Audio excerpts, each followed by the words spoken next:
collections held at the Black Country Museum recognise the unparalleled contribution of the area during the Industrial Revolution. The region was uniquely rich in coal, ironstone, limestone and fireclay. Steam power and the densest network of waterways in the country saw people flock to the area in the hope of finding work and opportunity. In the mid-19th century, the Black Country produced 22% of Britain's total output of iron. The range of nails, chains, anchors, edge tools, locks, anvils, vices, steel traps, pots and pans brought worldwide fame to the area. Indeed, the cast iron pillars and glass used to create the Crystal Palace for the Great Exhibition of 1851 came from the area. Anchors for Brunel's famous ship, the Great Eastern, and the White Company's Titanic were also made in the Black Country.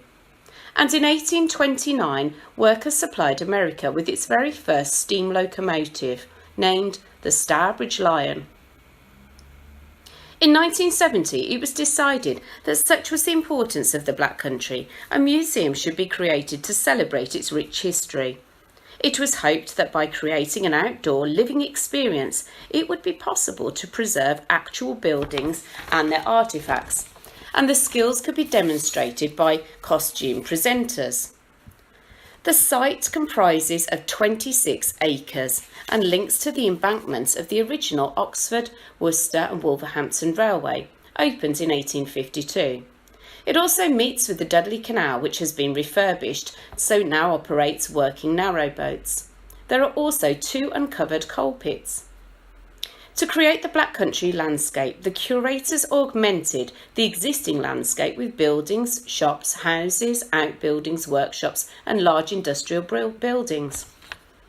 A visit to the museum makes it possible to immerse yourself into what life was like in the region, when it was at the peak of its industrial power. The sight, smell, taste and feel of a bygone era.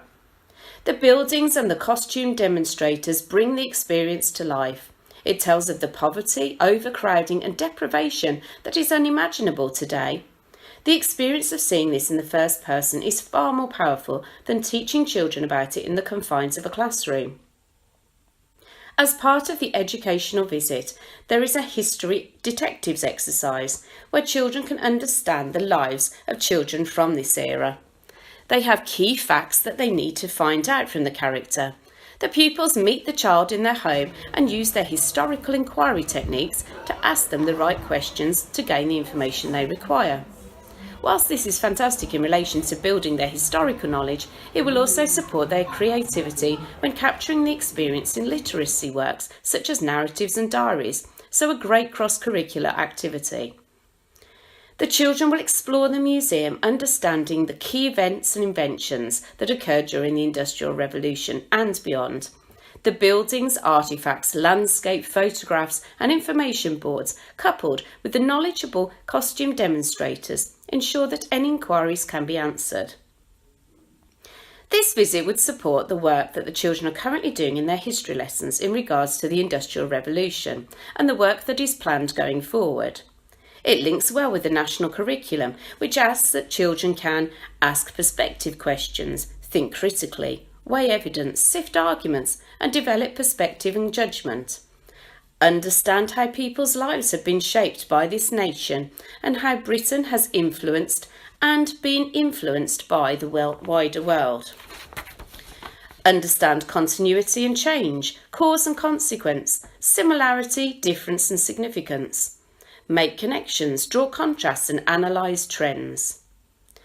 To understand the connections between local, regional, national and international history, between cultural, economic, military, political, religious and social history, and between short and long-term timescales. This local history study of an era that was significant during the turning point that was the Industrial Revolution is part of the curriculum framework.